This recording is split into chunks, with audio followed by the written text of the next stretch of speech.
Welcome to the IR filter design, lecture number 19. In the previous class, we have studied the one of the method of designing the IR filter, that is derivative approximation method. Next one is the IR filter using the impulse invariance method. So in this case, when the input is 1 impulse, it gives a output, any filter. This is called as a impulse response. So in this case, IR filter is a digital filter. I will take the sample of this one. I will redraw the here, same thing. I will take the samples of this one at regular intervals. Then what I get is, that is h of n. This is our h of t. This you will get a h of n. Impulse invariance. There is no change in the impulse response of the system because I am just taking the samples of the analog signal. That is called as the impulse response of the filter. Okay. So normally we take, whenever I write a expression, this is A relates to the analog. So as the IR filter cannot be designed directly using the digital techniques, first we will design the analog filter, then from that we will go for the digital filter using these three techniques. The analog filter is given by k equal to 1 to n ck by s minus pk. So this is a pole. S minus pk is a pole. So this indicates there is a pole at s equal to pk. Ck is a constant. Okay. Then taking the inverse Fourier transform of this one gives you in the time domain ha of t.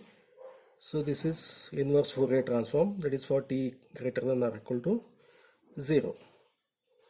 This t I write it as in terms of the n into t at some intervals, t intervals. Digital filter response is given by n or ha of nt. This t is replaced by nt. I call it as a n. This is given by the small t is replaced by nt. Okay, here it is t. Now it becomes n into t, where t is the sampling interval. This is the sampling interval I told. This is t. So now this is discrete in nature. Then I will take to get the h of z, capital H of z, I will take the z transform of this h of n. When I take the z transform, according to definition, h of z is given by h of n z raised to minus n. H of n I will substitute, that is summation 1 to n ck pk nt. This is z raised to minus n as it is. I will interchange the summation and rewrite the same expression. Then I will rearrange so that this will be in this form, a to the power of n form. Because you know the formula for this, for n equal to 0 to infinity, a raised to n is given by 1 divided by 1 minus a. Now this becomes the a part. So h of z is given by the outer summation remains as it is. Only for this one I am replacing, that is ck, and this is given by 1 divided by 1 minus a. So this will be 1 minus the a part I have written. Comparing equation 194. What is one equation? In one same summation is there, s minus pk is there. Now you have s minus pk, in that place you have 1 minus e to the power of pkt z raised to minus n. So at the numerator you have the ck and ck. Okay. Similarly, if there are multiple poles are there, so we will come to know, we will continue this one later. You write it as a a. So that is for a simple pole. We have developed this expression. Similarly, if ha of s is of this form, s plus pk raised to m, then similar to this one, it results into this formula. That is a h of z. If it is of this form, ha of s, this results into this one. There is no derivation required here. Since it is simple, I have derived this one, but you have to remember this kind of equations. A, B, C, D, directly you can use it. If the HA of S is of this form, then the H of Z will be of this form. Okay, right. We'll continue with this one. From the equation, H of Z is given by Ck of 1 minus Pkt Z inverse. Earlier we have taken. Rearranging the above terms, this Z inverse, Z inverse is what? Divided by Z. This becomes, if I take it on the numerator, this becomes Z minus e to the power of Pkt Ckz. Same thing I have written. Now there is a pole Z minus e to the Pkt is, there is a pole at Z equal to e to the power of Pkt. So where we have the pole for the HA of S, there is a pole at S equal to Pk in the analog domain. Whereas in the digital domain, we have a pole at e to the power of Pkt. So S is nothing but Pk in the analog. Okay, is mapped into a digital pole at Z equal to e to the power of Pk into T.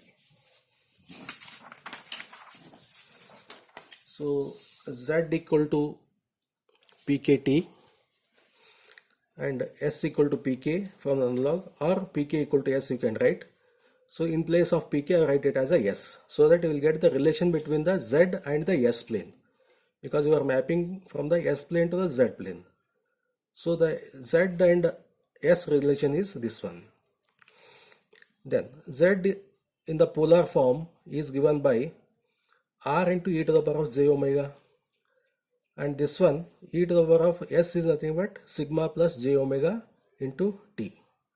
So this is R in, this is the real part, this is the e to the power of part is there. What is R? In place of R you have e to the power of sigma T, and in place of omega you have capital omega into T from this equation. Okay, let me consider R equal to e to the power of sigma T. If, what is this one? This is a sigma less than 0 region is there. When sigma is less than 0, say 0.9, 0.5, this R value will be less than 1. Okay, when sigma is less than 0, substitute here, that R value will be less than 1. That means this dotted area is mapped inside the unit circle. When sigma is greater than 1, that this represents the greater than 0, this represents the this hash region, and under that condition the R will be greater than 1. So this R will be greater than 1. So this is a region. Okay, what is this j omega axis? On the j omega axis we have sigma equal to 0. Sigma equal to 0. When I substitute sigma equal to 0, this R becomes 1. So this whole infinity line is mapped, onto this unit circle. Okay, what is this circle? This one is, it ranges from 0 to 2 pi or minus pi to plus pi. So means if I take this minus pi to plus pi, this whole region is mapped onto one circle. Then pi to 3 pi is also once again mapped into this one, and 3 pi to 5 pi is once again mapped into the, so multiple times this will be mapped onto the same circle. As a result, so if I consider in the range 0 to 2 pi, the low pass filter, suppose say I have this one up to the pi. For the high pass filter, if I want to design this one pi to 2 pi on this one, so this high pass filter is once again mapped onto the same circle. So means you cannot design a high pass filter using the impulse invariance method, because the high frequency band is once again transferred onto this low frequency band. So only low pass filter design is possible with the impulse invariance. The same thing I have shown here. This part is mapped into this circle, and this to this is once again mapped into the same circle. This to this is mapped into the same circle. We'll take a simple example. Given the analog system function is given by 1 by s plus 1, s plus 2, and given fs equal to 5 samples per second. It is the sampling interval. Using the partial fraction method, I can write this as c1 by s plus 1, c2 by s plus 2. If you solve this one, you will get C1 equal to 1, C2 equal to minus 1. Substitute this one. H of S will be 1 by S plus 1 minus 1 by S plus 2. Fs equal to 5 hertz. T indicates T will get at 0.2 seconds. So from equation 1 you have derived this one. S minus Pk is given by this one. If it is S plus Pk, this Pk becomes minus, because we have a pole at 1 and pole at the 2. Okay, S equal to Pk. Here you have the S plus 1. So this becomes e to the power of Pk is minus 1. T is you have calculated 0.2, Z inverse. Pole at 2 means this becomes e to the power of minus 2 into T is 0.2, this one. Okay, right. Those two I will substitute here.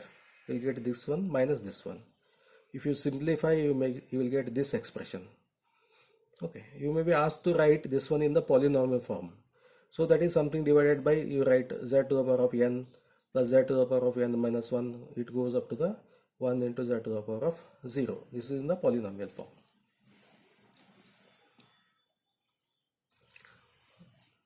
So let me stop here. We'll continue the next lecture.